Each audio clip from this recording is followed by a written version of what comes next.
नमस्कार जय जगन्नाथ मु प्राची आपण मैंने समस्त मो चैनल ओडिया फूड लाइफ रे स्वागत जनाऊँगी। आज मु आपण चिकेन कषा नहीं कि आसी सी भी प्रेशर कुकर रे कि गोटे मिनिट रे आपण प्रेशर कुकर रे बहुत भल कषा बन पारे चिकेन रो से रेसिपी आपण सहित आज मुझे शेयर करी। तो देखो मुझे नहीं 600 ग्राम चिकेन नहीं ताक मु भल से धोई देछि। तो मेरिनेट करने मुझे हलदी किछि और लुण स्वाद अनुଯାयी जीरा पाउडर धनिया पाउडर चिली पाउडर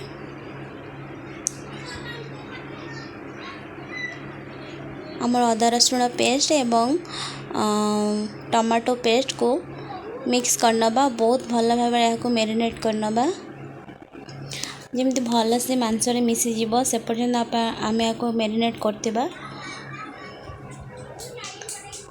देखो ये भल से मिसई ने प्रथमे तापर यहाँ मसला जमी भिजिकी रही अध घंटे छाड़ी दिंतु। तो से पर्यंत चलतु आम ये कुकर बसई नवा कुकर में मुझे सोरिष तेल देती आपड़ चाहिए जेकोसी तेल भी दे पारे। देखो मुझे सोरिष तेल पर तेजपत्र 2 ରୁ 3टी एवं कटा पियाज ये ऐड करची यहाँ भल भाव फ्राए कर नवा।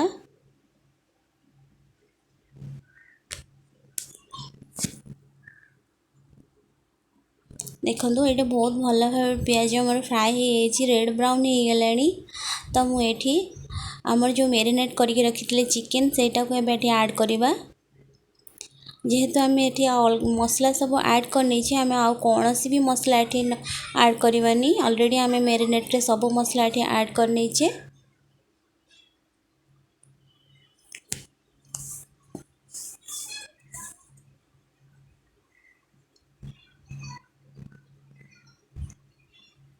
यहीपरी भाई सब मांस आम ये ऐड करनबा कुकर रे।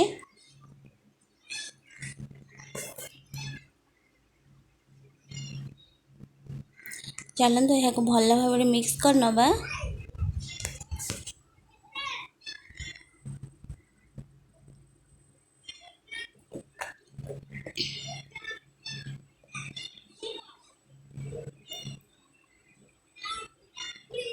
आम यहाँ से पर्यंत मिक्स करिया जे पर्यंत चिकेन रू पानीटा रिलीजटा कम न होबा पर्यंत आम से पर्यंत आपको मिक्स करुवा। आम कुकर ये करवा कुकर कले बहुत टेस्टी होता है चिकेन कषाटा। तो आज मु कुकर आपन को रेसिपी शेयर करछि। आपन चाहिए भी कड़ाई करें जेकोसी पैन रे भी करें बहुत टेस्टी होता है चिकेन कषाटा सबुथ आपन खाईपर। तो देखो ये आम चिकेन रो जी आईसीना पानी थिला से सब मरीगला आमर सुखीगला। देखो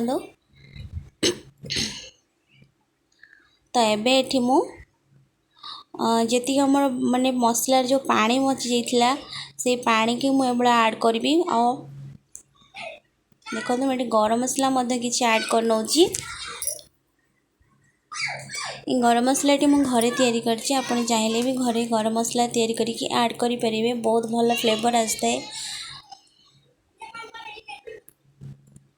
यही स्टेज रे आपण चाहिए जदि चिकेन रो ग्रेवी करिया चाहउचंदी एक्स्ट्रा टिके अधिक पानी दे पारी ग्रेवी करि परिबे। तो मु कषा करूची तो सेथि लागि मु कम परिमाण देछि 1 कप पानी देछि।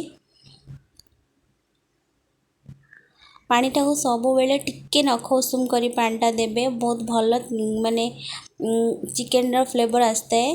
कच्चा पानी दिले बहुत टाइम लगे सिझिया लगी तो आपण गरम पानी दे देबे बहुत कम समय रे सिझी जिबा आपनकर चिकेन टी। आम यहाँ गोटे सीटी पर्यंत कुक करवा।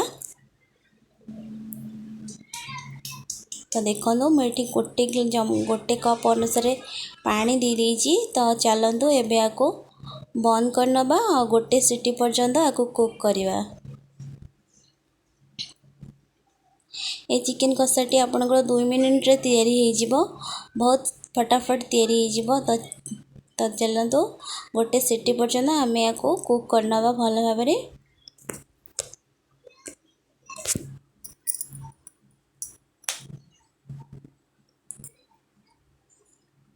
तो तो देखंतु मो गोटे सीटी हैला परे मु आको काढी नहीं देखंतु मोर ऑलरेडी कषा बहुत बढ़िया से हो जाइए।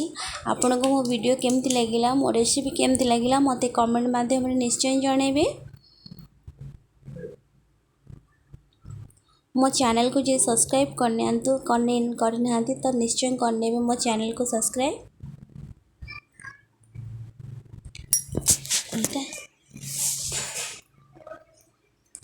देखो आमर कषा पूरा रेडी हो आपको गर्मा गरम रुटी खाईपर नान रे खाईपर और पराठा खाईपर चाहिए आप राइस रे मध्य भी खाईपर गर्मा गरम चिकेन कषा। तो देखो बहुत भल भाव मो चिकेन कषाटी हो गलानी। चिकेन कषा रेसिपी आपण मानू केमिति लागिला मते कमेंट माध्यम निश्चय जणेबे। मु आपनकर सब कमेंट रो आंसर देबा चेष्टा करिबी।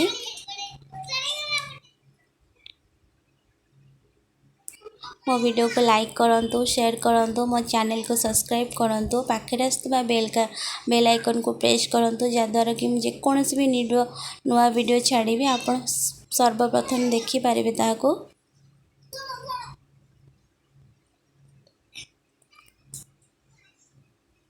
शेष में आपड़ किसी कोरिएंडर लीफ ये ऐड करने मो पाखे ना से मुझे ऐड करनी आपड़ कोरिएंडर लीफ निश्चय ऐड करेंगे आर फ्लेवरटा अधिक करता दुई गुण करता।